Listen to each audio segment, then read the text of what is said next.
एक बड़ा-सा इंटरेस्टिंग सा केस आया था हमारे पास में काउंसलिंग का। तो वो मेल जैसे ही मेरे सामने बैठा सेशन के लिए, उसने 2 मोबाइल मेरे टेबल पे रख दिए। मैंने कहा 2 मोबाइल यार, इसका मतलब तुम बहुत बिज़ी आदमी हो, बिज़नेस वग़ैरह करते हो क्या? कहता नहीं सर, एक मेरा मोबाइल है जिससे मैं नॉर्मल बातचीत करता हूँ और एक मोबाइल मेरी गर्लफ्रेंड ने दे रखा है, जो मुझे 24/7 ऑन रखना पड़ता है, कम्युनिकेशन विद हर। मैं चाहे वॉशरूम में जा रहा हूँ, मैं चाहे किसी से भी बात कर रहा हूँ, चाहे मैं दूसरे फ़ोन से बात कर रहा हूँ, चाहे मैं ट्रैवल कर रहा हूँ, कुछ भी कर रहा हूँ, मुझे वो मोबाइल ऑन रखना पड़ता है और वो मुझे सुनती रहती है। ओके? अभी उसको पता है कि मैं आपके पास सेशन के लिए आया हूँ करियर से रिलेटेड, तो वो चाहती है कि जो-जो बातचीत मैं आपसे करूँ, वो सुने। Very strange. एनी हाउ चलो ठीक है। तो उसका हमने एप्टीट्यूड टेस्ट किया, करियर वगैरह के बारे में उसको बता दिया कि भई ये करियर तुम्हें सूट करते हैं और इस तरीके से जो है तुम ज़िंदगी में आगे चलो। जो उसके क्वेश्चंस थे, उसके आंसर्स दिए गए और मेरे दिमाग में ये बात बहुत खटक रही थी कि यार ऐसे एक आदमी जो है, जैसे आजकल डिजिटल अरेस्ट नहीं होती है, ये कुछ उस तरीके का था और कुछ साल पहले की बात है ये, अभी की बात नहीं है। तो मैंने कहा चलो इसका ना इस लड़के को थोड़ा-सा फ़ायदा किया जाए। मैंने उसको मैं अपने केबिन के दूसरे वाले केबिन में ले गया। वहाँ मेरे ना बहुत सारे रिकॉर्डेड वर्ज़न्स होते हैं, मैं लेक्चर्स लेता हूँ, लोगों से बातचीत करता हूँ, वो रिकॉर्ड हो जाती है। तो मैंने एक रिकॉर्ड चला दिया और उसको बोला, "लड़की वाला फ़ोन जो है यहाँ रख दे तू, आजा मेरे साथ दूसरे केबिन में।" तो वो लड़की मेरी आवाज़ सुनती रहेगी और फिर मैंने उसको बोला कि अब मुझे सच्चाई बता, क्या चाहता है तू एक्चुअल में? कहता सर करियर तो एक बहाना था, मेरे को इस लड़की से दूर जाना है और मैं फँस गया हूँ। मैं बहुत बुरी हालत में हूँ, मैं इस लड़की से दूर नहीं जा रहा। हमेशा मेरे को ऐसा लगता है कि आई एम अंडर वॉच और मैं कुछ भी नहीं कर सकता हूँ।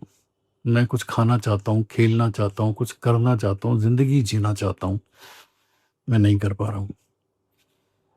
तो मैंने कहा, कुछ ज़्यादा सोचने की ज़रूरत नहीं है।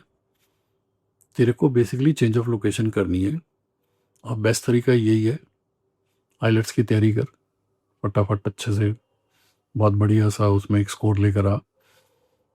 कनाडा अप्लाई कर दे अपने स्टडी के लिए और वीज़ा लगा के कट ले। लेकिन ये सारी इन्फॉर्मेशन इसको नहीं पता लगनी चाहिए। इसको सिर्फ़ ये बताना कि मेरी करियर काउंसलिंग हुई है और करियर काउंसलिंग में मेरे को कोई कोचिंग जॉइन करनी है और ऐसे-ऐसे जो है रोज़ 1 डेढ़ घंटा में मेरे को कोचिंग में जाना पड़ेगा। तो पूरी कहानी हो गई। एनी हाउ दूसरे कमरे में गए, वो रिकॉर्डिंग बंद कर दी गई, नॉर्मल बातचीत करी इसके साथ में और इसको हमने भेज दिया। ओके? अब क्योंकि इसके अंदर एक लगन थी कि मेरे को इस लड़की से दूर होना है यार, मेरी तो ज़िंदगी जो है ना बिल्कुल ही मतलब कैदी बन गया हूँ मैं। तो मेहनत करी उसने, एक अच्छा स्कोर आया, 7 समथिंग उसका स्कोर आया। अप्लाई किया उसने, उसका वीज़ा लग गया और अभी तक उसने खबर नहीं दी थी इसको। किसी तरीके से इसने मैनेज किया, क्योंकि देखो इंटरव्यू देने भी जाना पड़ता है, बहुत सारी विज़िट्स होती हैं, एजेंट्स के पास भी जाना पड़ता है, बहुत कुछ करना पड़ता है। तो किसी तरीके से उसने मैनेज करके अपना वीज़ा लगवा लिया और वीज़ा लगवा कर के ये श्रीमान जी कनाडा चले गए। उसके बाद में सिम गया भाड़ में, लड़की गई भाड़ में। लड़की को कोई आइडिया नहीं था कि क्या हुआ। हाँ, लड़की ने एक बार हमसे कॉन्टैक्ट ज़रूर किया था कि ऐसे-ऐसे मेरा बॉयफ्रेंड आया था आपसे काउंसलिंग करवाने के लिए। आपने ऐसा क्या करियर में बताया कि अब वो मेरा फ़ोन ही नहीं उठाता है। तो हमने तो उसको बोला कि हमने तो उसको ये बताया था, ये उसकी रिपोर्ट है, तुम भी उसकी रिपोर्ट पढ़ लो। उसके बाद में हमारा उससे कोई लेना-देना नहीं है। बस एक बार आया था, हमने सेशन लिया और वो चला गया। ये श्रीमान जी कनाडा पहुँच गए। इस लड़की से छुटकारा हो गया उसका। कनाडा में जा कर के मेहनत करी, गाड़ी-वाड़ी चलाना सीखा, ट्रकिंग में आ गया। लाइसेंस लेकर के अब अपने ट्रक चलाता था, क्योंकि बहुत सारे इंडियंस हैं जिनकी अपनी ट्रकिंग कंपनीज़ हैं वहाँ पे। अच्छे पैसे कमाता था, बहुत बढ़िया ये रहा। तो एक बार मेरे को वहाँ से उसका मैसेज आया कि मेरे को बहुत अच्छा लग रहा है, अब मैं कनाडा में हूँ, ट्रक चलाता हूँ, पैसे भी बहुत अच्छे कमाता हूँ और मेरे को एक कैनेडियन लड़की अच्छी लगती है क्योंकि मेरा पीआर का चक्कर है। तो पीआर के चक्कर के लिए मेरे को डेफ़िनेटली एक ऐसी लड़की चाहिए जिसके पास ऑलरेडी पीआर हो। तो मैं सोच रहा हूँ मैं इससे शादी कर लूँ। मैंने कहा ठीक है, तो तुम्हारी मर्ज़ी यार, अब तुम पुरानी बातों से दूर हो गए हो, तुम अपना जाओ, शादी करो जो कुछ भी करना है। तो उसने शादी कर ली। थोड़े टाइम के बाद में उसका वो पीआर वगैरह का सीन था वो भी क्लियर हो गया। बहुत हैप्पी प्रोफाइल हो गया और हम भी इस चीज़ को भूल गए।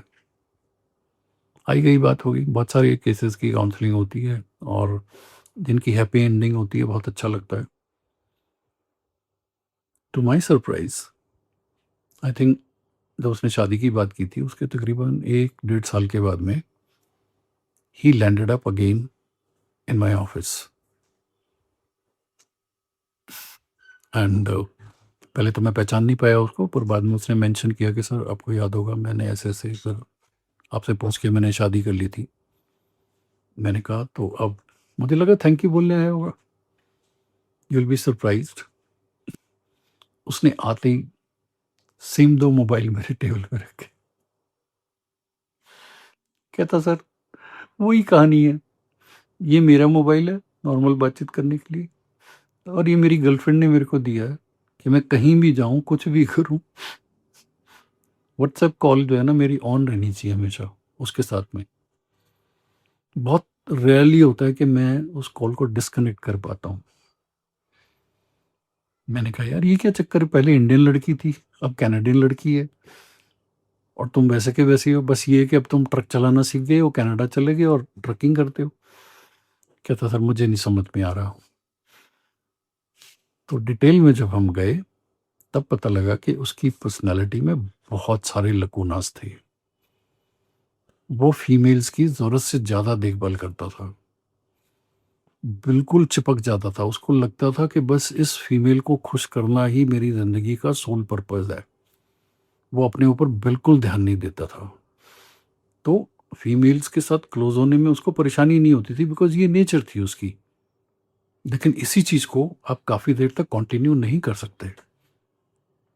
अगर आप अपने ऊपर ध्यान नहीं देते हो, आपकी खुद की लाइफ में कोई प्रायोरिटीज़ नहीं है, आपका सोल पर्पज़ ही एक फीमेल के साथ क्लोज़ होना है, उसी की देखभाल करना है, उसी की सेवा करना है, उसी के हिसाब से सब कुछ करना है, तो फीमेल जो है धीरे-धीरे आपके ऊपर 100% कंट्रोल एक्वायर कर लेगी और 100% कंट्रोल एक्वायर करने के बाद में फिर वो आपकी हर मूवमेंट को मॉनिटर करेगी। मूवमेंट को, एक्शंस को, कितने पैसे कमाते हो, कहाँ खर्च करते हो, यहाँ कब चले गए थे, यहाँ क्यों कर रहे हो, ऐसे कर रहे हो। और फिर कई फीमेल इस हद तक चली जाती हैं कि वो एक मोबाइल प्रोवाइड करती हैं, जो सिर्फ़ उन्हीं के लिए होता है। वो मोबाइल में सिर्फ़ उनको अपने मेल पार्टनर से ही बात करनी होती है। वो मेल पार्टनर उस मोबाइल को किसी और काम के लिए इस्तेमाल नहीं कर सकता है। क्योंकि जो नॉर्मल फ़ोन होता है वो कई बार बिज़ी भी हो सकता है। लेकिन जो फ़ोन उन्होंने दिया होता है वो किसी भी काम के लिए इस्तेमाल नहीं होना चाहिए। फँसे हो कभी ऐसी सिचुएशन में? अगर अपनी हरकतों से बाज़ नहीं आए ना, ज़रूरत से ज़्यादा फीमेल की देखभाल करना शुरू कर दोगे, तो वो इतना सॉलिड कंट्रोल कर लेगी तुम्हें कि हालत ख़राब हो जाएगी। ओके? तो ये श्रीमान जी चाहे इंडिया में थे, चाहे कनाडा में थे, सिचुएशन इनकी सेम थी।